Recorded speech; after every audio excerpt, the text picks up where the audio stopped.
because I see there's like such a correlation there because we always hear, I don't have time. I don't have time to do this. I don't have the energy. I don't have the capacity, and how boundaries can really give us our time and energy back. Yes. Do you ever find yourself incredibly overwhelmed and doing one of two things? You are either the type that has this long ass to-do list and you just keep busting through and don't stop until it's done. And let's be realistic, it never feels done. Or you are the type that gets so incredibly overwhelmed that you just shut down. If this is you, I got something for you. I attract a lot of ambitious women who identify as the responsible one. You have a lot on your back. It may be work. It may be children. It may be, I don't know, maybe you're even taking care of your parents like I am, the sandwich generation. Or you might have a team or people that you're responsible for. There's a lot that you are carrying. If this is you, I really encourage you to head on over to heatherchauvin.com/10 minutes. What I'm actually going to do is I'm going to host a 10-minute habit challenge. And this is a concept that I've been using for a few years yet now that has radically shifted my productivity and focus while also feeling good. So if you identify as a woman with a lot on your plate, you have a lot of responsibilities, and you also have the desire to grow and change, and you are so done feeling like shit. You are so done feeling like you don't have enough time, you don't have enough money, and you don't have enough energy. If this is you, join the 10-minute habit challenge. It's 100% free. It starts October 24th. Head on over to Heather Chauvin, CHAUVIN.com/10, like the number 10, 10 minutes, 10 minutes. I'll see you on the inside. Hello, Melissa. Hi, Heather. It's so good to meet you. You too. I was just saying how much I love your new book, The Book of Boundaries, and how I was like, yes, it just so simple, scripts, easy, to the point. Boundaries can be complicated and emotionally uncomfortable. So I'm excited to dive in. Thank you. I'm excited to share more as well. Yeah, thanks. I actually put one of my Whole30 books right there. I couldn't put my other ones. It's the Slow Cooker book. Yes, I love that one. I love it. Again, easy. You take this complex, emotionally uncomfortable concepts and just break it down for the everyday person. So what inspired you to write the Book of Boundaries? You know, if you're familiar with Whole30, obviously you are, but if your listeners are not, the Whole30 is a 30-day essentially elimination program, like a self-experiment to help you determine food sensitivities and figure out which foods work best for you. And so on the program, you say no a lot. You're eliminating, wine, and you're at happy hour and break room donuts and your mother-in-law's pasta. And I've been doing Whole30 since 2009 and helping people say no on the Whole30 since 2009, because I quickly discovered people find it uncomfortable to say no, especially when they're in social situations and they're feeling like pressure or they're feeling judged. And so once people figured out I was really good at helping them say no to the donuts and the pasta and the wine, they started saying, okay, what about my pushy coworker? What about that friend that's like always emotionally dumping on me? What about my mother-in-law who constantly, talks about my weight and my body? And I started helping people set boundaries in other areas of their life. And in October 2020, when the pandemic was in full swing and we all realized that we had no boundaries because work and home and school and kids and everything else was all blending together, that's really when the idea for the book came to light. I was reading the beginning of it, and you were talking, you're known as the boundary lady. Yeah.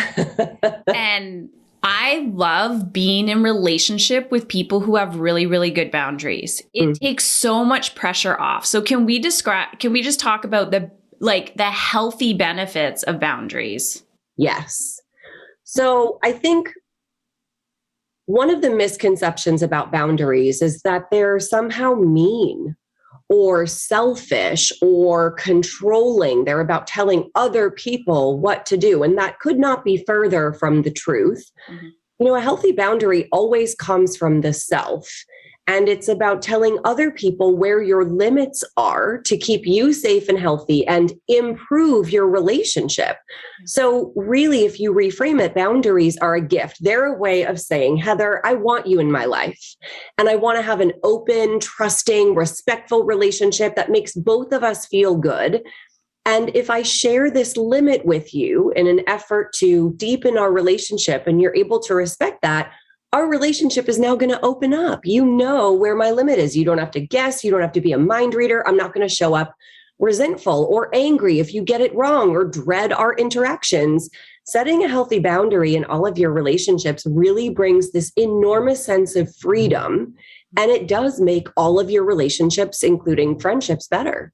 Yeah, I've actually gotten that feedback from people where they're like, I actually really appreciate because I know you're going to tell me what you'll do and what you won't do. So I don't have to guess and play this mind reading game with you. Yeah. So can we talk about energy and time?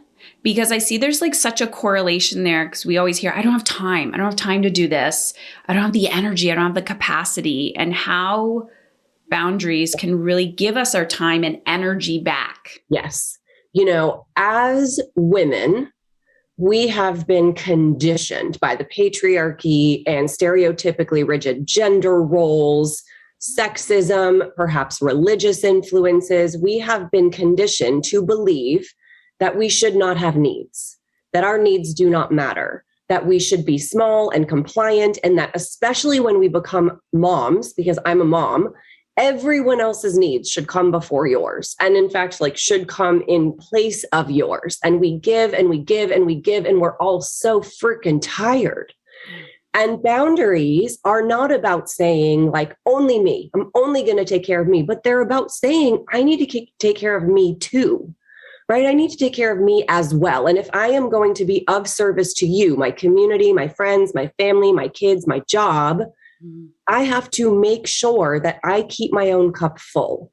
And the way that I protect my time and my energy is by setting healthy boundaries around them so that I am not running myself dry just to keep everyone else comfortable and happy. That is not a sustainable relationship.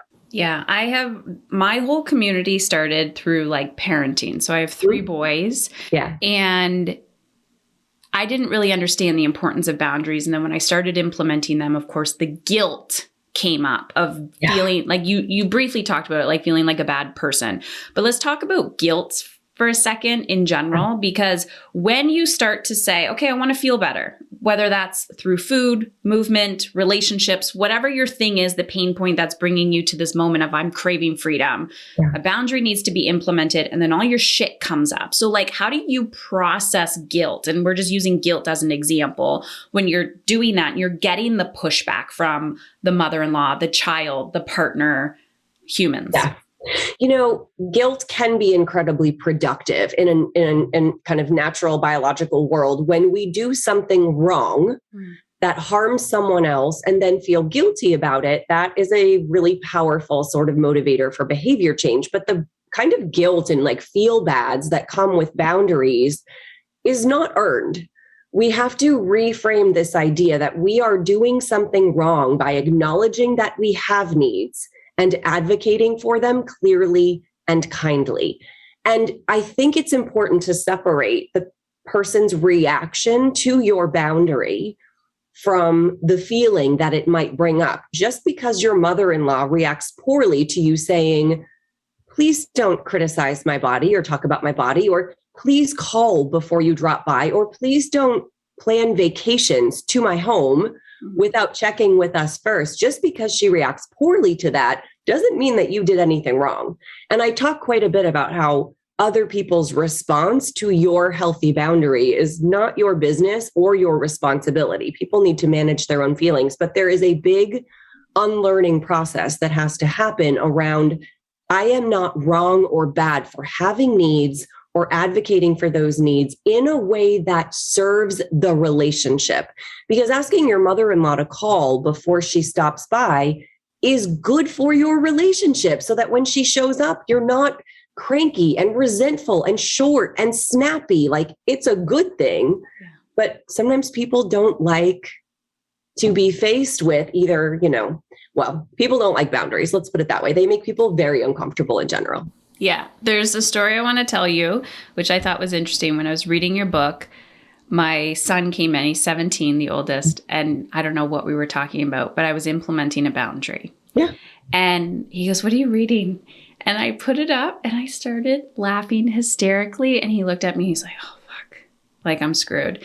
And I started laughing from this place of joy that and he's like, "Damn it." Like, he was trying to get in, like poke. Uh-huh. And I'm like, you can make this fun. It doesn't have to be such a horrible thing all the time. Like, I hate the word tips. I would be like, what are your tips? But like, how do you begin to start implementing boundaries? You're like, this is so uncomfortable, but you want to get to this place where you're like, I know this is healthy. Yeah.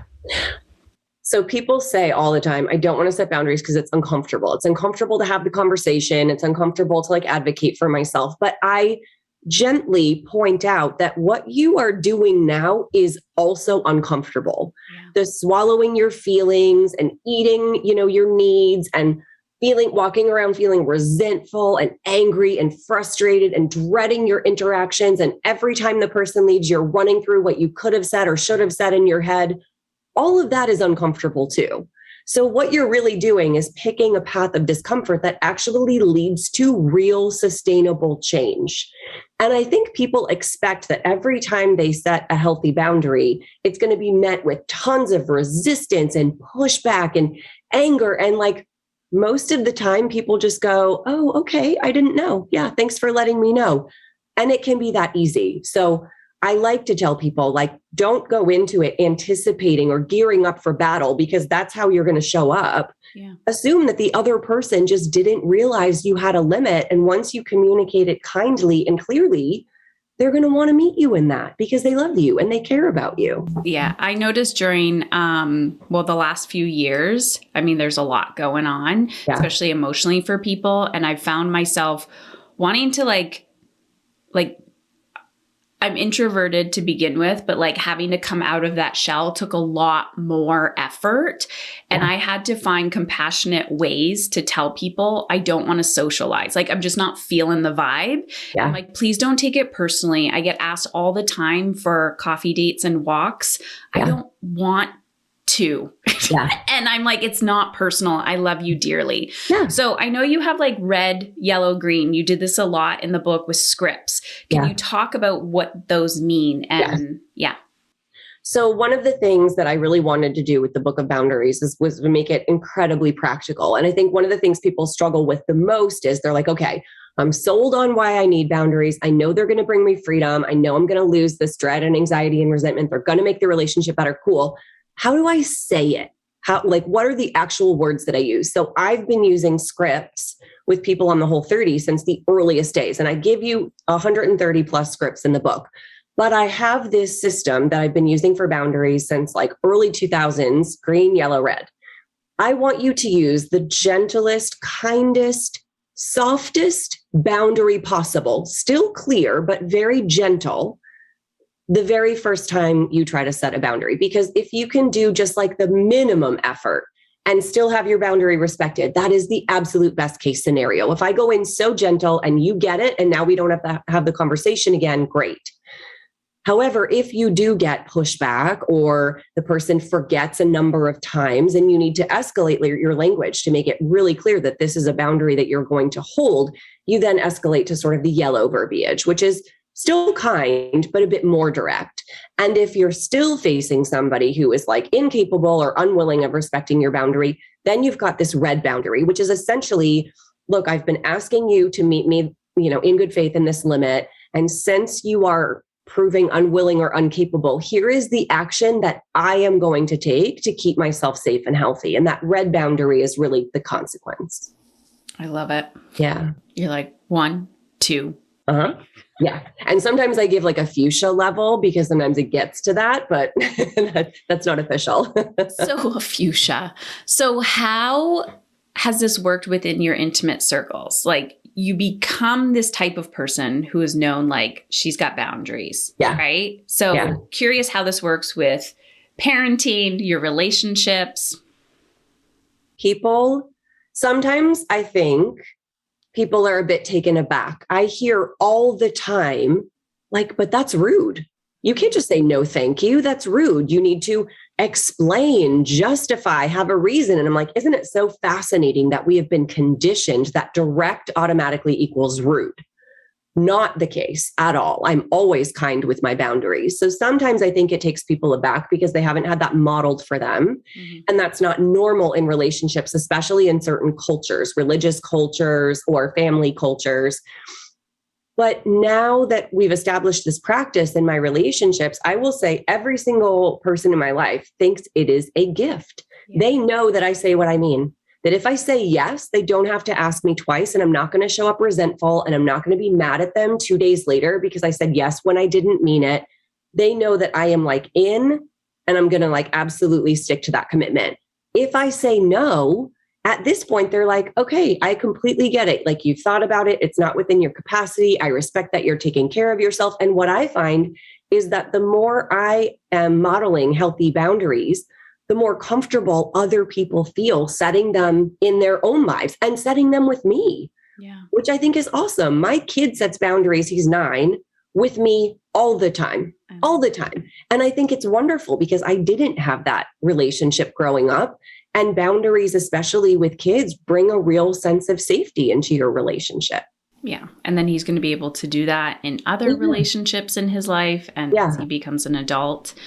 So we're talking a lot about external boundaries with other people. Mm-hmm. What do you say when it comes to those internal boundaries? So my internal boundary with I'm eating too much the potato chips, and I'm like, it's not about restriction, but it's like, where's that boundary? Or thought boundaries, like feeling too much of one emotion and being like, oh, I'm going to have a pity party for myself today. How much do I hang in there? So what do you say to people when it comes to like those internal boundaries? Yeah, self-boundaries is its own chapter in the book because they're sort of their own animal. And I think people do often think about boundaries in terms of external relationships, but you can and should set boundaries with yourself. And very often a boundary is sort of the first step in establishing a healthy habit or getting rid of a habit that isn't serving you. There's like pluses and minuses to self-boundaries. One, the positive, obviously, is that you are the only person who needs to hold it, right? It's not dependent on someone else to cooperate with you or to be respectful. You're the only one in charge. So that's a positive. But the negative is that if you break and disrespect that boundary, nobody's going to know but you.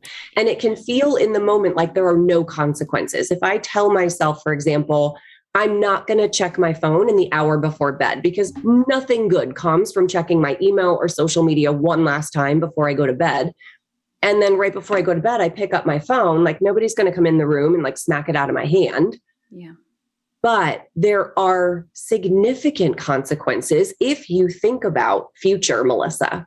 So for future Melissa, if I pick up that phone, there's a really good chance I'm going to get sucked into scrolling, and then I'm going to be up later than I want to, which means I won't get as much sleep or as good a night's sleep, which means in the morning, I won't wake up as easily. I won't be as energetic. I may not have time to do my morning workout. Like there's a big cascade effect. And then if I see something that is upsetting or a troll comment or bad news, the rest of my night and my sleep and probably my next day is ruined. So thinking about your why do you want to set this boundary with yourself? And I kind of walk people through exercises in the book to do this, thinking about the consequences to future you, and then really focusing on what is the freedom that I am getting by holding this boundary with myself, by not picking up my phone at night.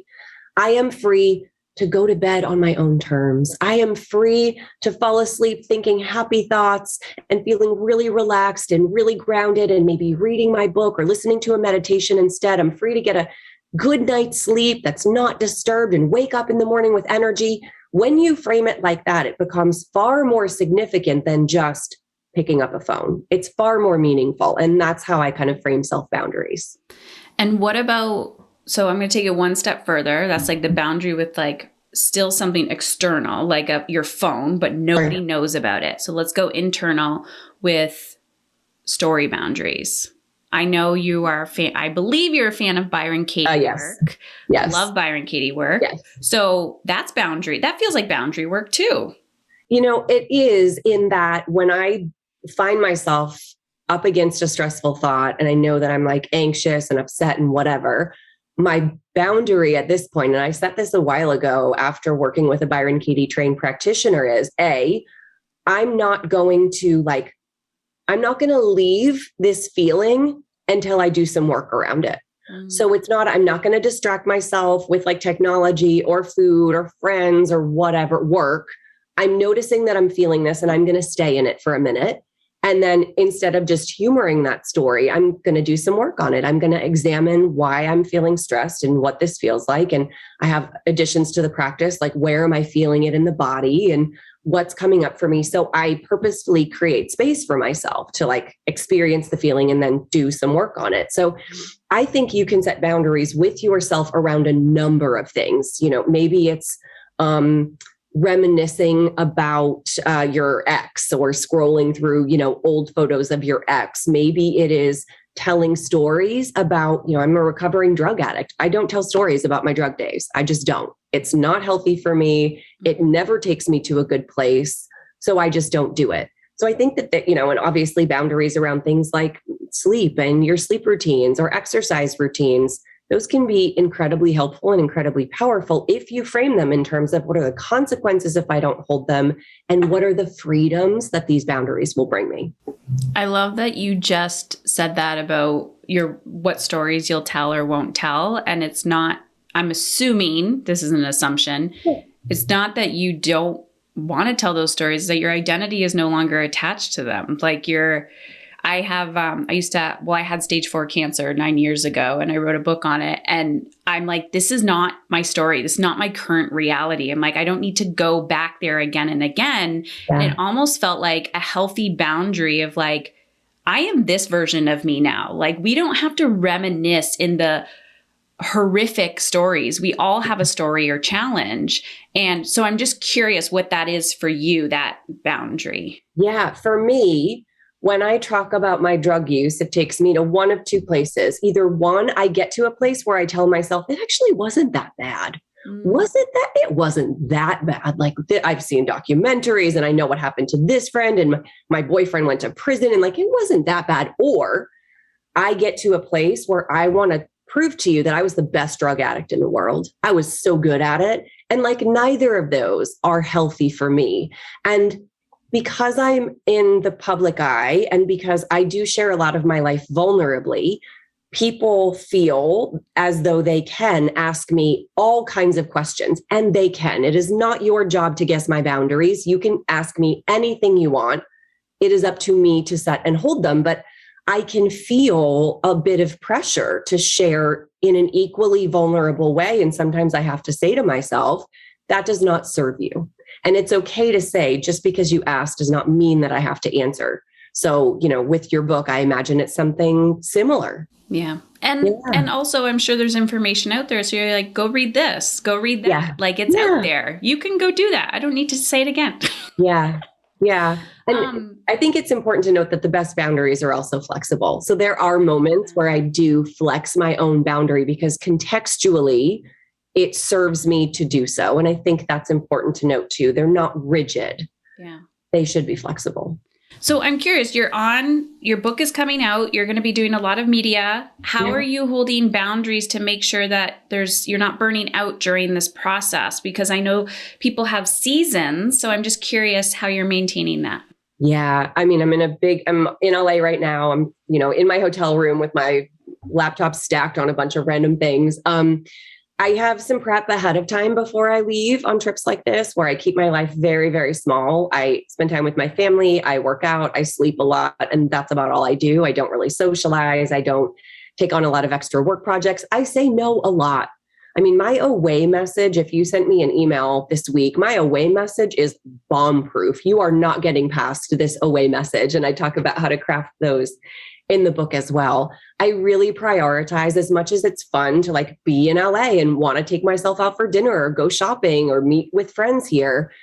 I've been basically just like in my hotel room ordering DoorDash at night because I need to go to sleep. I need to get a good night's sleep. If I get my workout in the morning, then I'm starting my day on a good foot. So I have a lot of boundaries with myself when I travel because I know that I need to preserve my energetic capacity for things like this. Mm-hmm. And do you find, I always say I'm assuming, but I'm curious your thoughts because you've done this multiple times from contrast experiences, like learning. Like, let's talk about the contrast and what's not working for us and how that maybe, I'm curious your perspective of how that might be evidence on where to implement a boundary. Yeah. I mean, it's not working. Some of the signs that you need a boundary are obviously like feeling anxiety or dread around a certain situation or conversation topic, but you can certainly look back and say, that did not go well. And then you can say, why didn't that go well? Okay, well, it didn't go well because I said yes automatically. I didn't even give myself like a moment to pause and say, do you have capacity for this? Do you want to do it? So I'm going to implement a pause now with everything. I'm not going to say yes automatically. I'm going to think about it, whether it's for a minute or an hour or a day. That's really important. In the past, on book tours, when I've done tours, I would take myself out after tour for dinner and I would have one glass of wine, just one. I would rarely even finish it, but it felt like a delicious treat. I don't do that anymore. Because when I do that, it messes with my sleep. It messes with my energy. I just found like that small amount of alcohol just like really tanks my entire week. So I don't do that anymore. And I no longer come home from book tour sick. So I think it is important to look back and say, what didn't go well about that? Or what would I do differently next time, from a place of kindness and compassion? And then see if there are changes that you can implement to buy yourself just a little more like margin in your life, to feel like you have that capacity to sort of fill your own cup. What I love about that example you just gave is like the compound effect of like just tiny, tiny, tiny little subtle shifts that you make in your life. Yes. Yes. I mean, it doesn't have to be a big shift. The no phone in the morning or in the hour before bed is a very small shift, and that makes an enormous difference in my day. But yeah, the idea of like whether I have half a glass of wine or not has a huge trickle down effect on my entire week, which when you think about it is wild. But then you're like, wow, this is awesome. It's one small thing I can do. And look at the benefits just pile up. 100%. Yeah. Okay. So let's talk about the book. Where can people get it? The magic within it. What do you want them to walk away with after they read it? So you can find it wherever books are sold. It's out October 11th and it's available online and in your local bookshops. I really wanted the Book of Boundaries to feel like you were chatting with a really good friend. I share a ton of stories in the book from my own life, from my community. I'd like to think it's funny. Gretchen Rubin said it was funny, but I like to inject my voice and humor into it. I broke it down into really bite-sized chunks so it feels very readable and easy. And more than anything, it's practical. You're going to finish this book and you're going to know exactly what you need to do to set the boundaries in your life that are immediately going to transform your relationships. I agree. And I would also say it's going to be one of those books that you're going to open up again and again. I just posted something on my Instagram and then someone said in my DMs, is this a good book for me to send to clients? And I said 100%. Like client gifts, book clubs, I could see people all over the place being like, I know how, like a boundary revolution. I can't wait. I hope so. Yes, from your lips. Awesome. Melissa, thank you so much. We're going to put all the details below. I just love and appreciate everything that you do. I know a lot of effort goes into writing a book and putting it out there into the world. And it's a gift. So thank you. Thanks so much, Heather. It was good to chat with you. Are you ready to take back control of your time and energy? But the thought of where to start feels overwhelming. I created something for you. It's called the Energy Finder Quiz. Yep. This quiz takes less than 2 minutes and it helps you identify where to focus so you can conquer your dreams without feeling like you're failing as a mother. After coaching hundreds of women, helping them reverse engineer how they want to feel in their personal and professional lives, I started to notice 4 hidden skills that women must master in order to create the work-life balance that they crave. So head on over to Heather Chauvin, CHAUVIN.com/life quiz. heatherchauvin.com/life, LIFE quiz, QUIZ, and get started. I even give you specific podcast episodes to listen to based on your Energy Finder quiz results. The goal is to show you where to focus so you can regain your time and energy and become the woman you deeply know you are capable of becoming. heatherchauvin.com/life quiz.